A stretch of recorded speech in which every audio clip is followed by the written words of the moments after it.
What's up, guys? This is ComJak here. Guess what? We're greenlit. Running with Rifles has been greenlit, although honestly, the last patch was fucking huge. I mean, we saw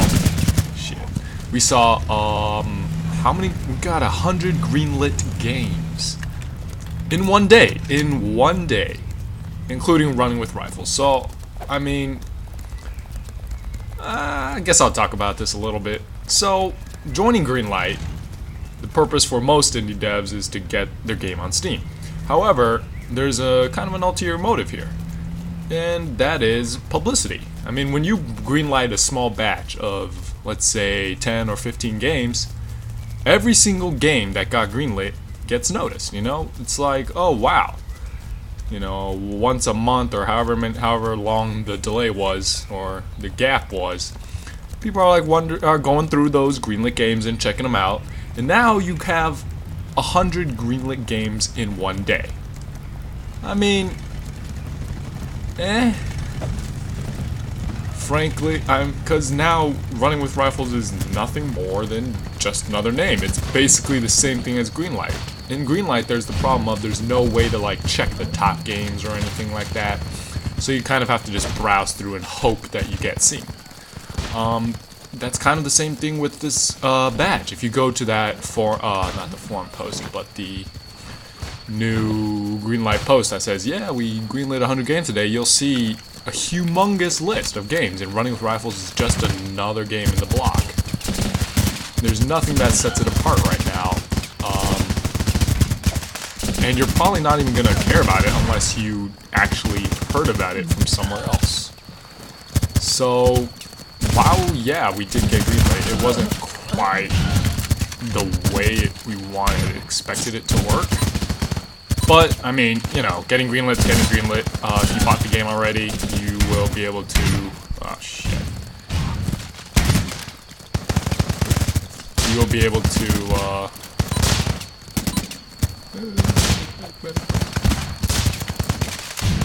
Thanks. Alright, so you'll be able to get a Steam key when that happens. So that's Patrick's gonna be working on that now, and that's all I have for that. So we are officially greenlit. Don't need votes anymore, but tell your friends still, because as you probably know already if you played multiplayer at all, Running with Rifles gets exponentially better the more people there are. Alright, now, what have we got here? We've got 0.92. It's a pretty quick release, considering that 0.91 was released, what, 3 days ago, 4 days ago? Whenever that happened. If you don't know what 0.91 is, it's because you were not at the multiplayer session where we gave out the free copies of it. That was the only way to get 0.91. But 0.92 is basically 0.91, just with a couple fixed bugs.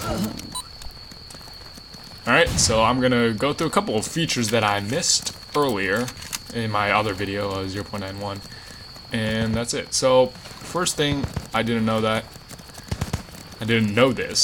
The vest actually has a little graphic to kind of let you know how damaged the vest is. So I'm gonna go put on a vest. All right. Now look at that little icon, right? I'm gonna go get myself shot. As you know, the vest can negate the effect of the first lethal bullet, which means a bullet that rolled a kill. Because all bullets are, 50% chance to kill, or 40 for some guns. So if it rolled a kill on you when you're wearing a vest, clean vest, you get nothing. Nothing happens. It's as if it didn't hit you.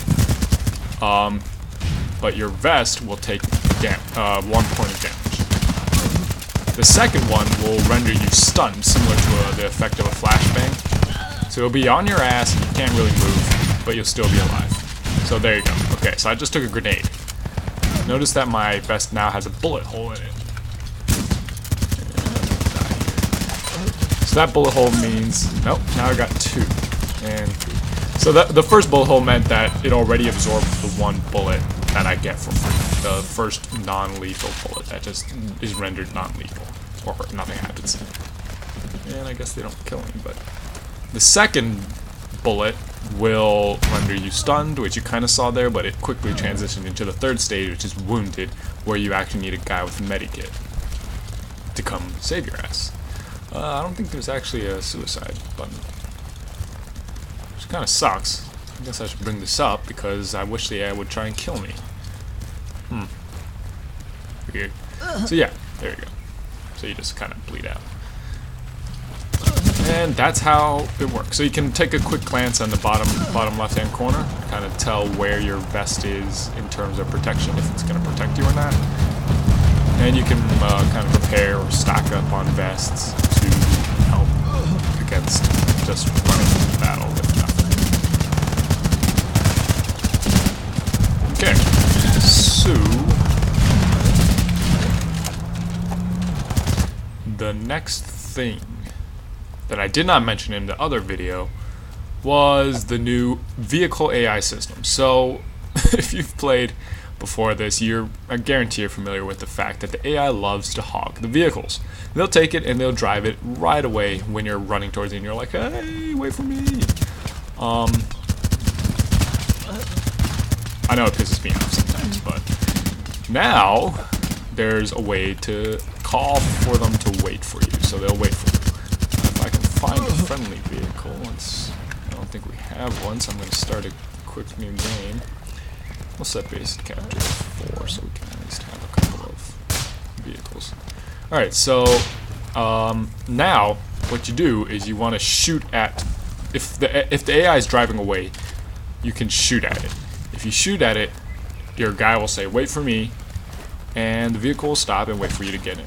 You can get in passenger seat, even if they're not in your squad. You can get in the side doors or whatever. You get in somewhere that's empty. And then you can use the squad command button to command the driver, whoever it is, to take you somewhere. So I'm going to hopefully get on this truck here. So this is if it's moving, right? You can't catch up to it fast enough, so... what a Jeep. I don't know what's going on with the map. So that's the first way to do it. The second way to do it is if they're just sitting there and you want to get in, if you are higher rank than whoever is in the car, I believe... There you go. There you go. Hey, wait up. So I don't think I can kick him. I can kick him out now because I'm rank 10, but I wouldn't be able to, so if I hit space, he gets out. Whoever was in there gets out, and I can get in. So that's kind of how it works now. You can kick people out if they're lower rank than you. And if you're not, you can still ask them to stop and hop in a passenger seat or the not driver seat. So let's try this here. So hey, wait up. Let's see if I can get in here. Just get in back. And then I can, yeah, I can command them to take me somewhere. So let's go back. There you go. So this is kind of the battle taxi feature that a lot of people who play this game have been asking for. So now you don't get screwed over too much when the AI decides to take your tank for a joyride and ultimately drive it straight into a wall for the remainder of the game. Let's see, is there anything else? Yes. So last time I did mention that the armories have changed, in that armories only sell your faction-specific weapons. Those weapons are kind of a little bit messy right now because there aren't enough for all three factions. There's brown, gray, green. But, so they will always sell your weapon, no matter what. However, at some point, random points during the game, the armories themselves on the map will give you missions. You'll see a little X across of it, and it will say something like, bring me 3 Dragunov SVDs. And that's your mission. Like, if you hover over the cross, it'll say that. If you do so, in that game, you will now be able to purchase Dragunov SVDs from the army as if they were your own weapons. So it kind of adds a little more of a collecting thing to the game. So if you really want, I don't know, like, what gun don't we need? Screw it, like an AK-47. If you really want to be able to purchase one rather than going out knifing crates to find one, you can do that. You just have to hope that the army eventually asks you for it. You also never spawn with a non-faction specific weapon, so as far as I know, if you die with a rare or something, or if you start the game, you will always have whatever weapon your faction typically uses. Not sure about crates though. I should actually look into that. I think crates are still 100% random, but from what it looks like to me right now, it doesn't seem to be the case, because these are all green weapons. Take a little stroll around. I mean, in the end, that's all the changes I just went through. So yeah, it looks like the crates are also faction specific, depending on who knifes it, but I don't think that should be the case. If that is, then whatever it is. But yeah, it seems to be. So, those are the major changes for 0.92, which is a huge update if you're coming in from 0.90, but not that big of a deal from 0.91. So, thanks for watching. I hope you've learned something. Oh, there's an AK. Okay, so maybe it's heavily green, but you can still get brown and gray weapons.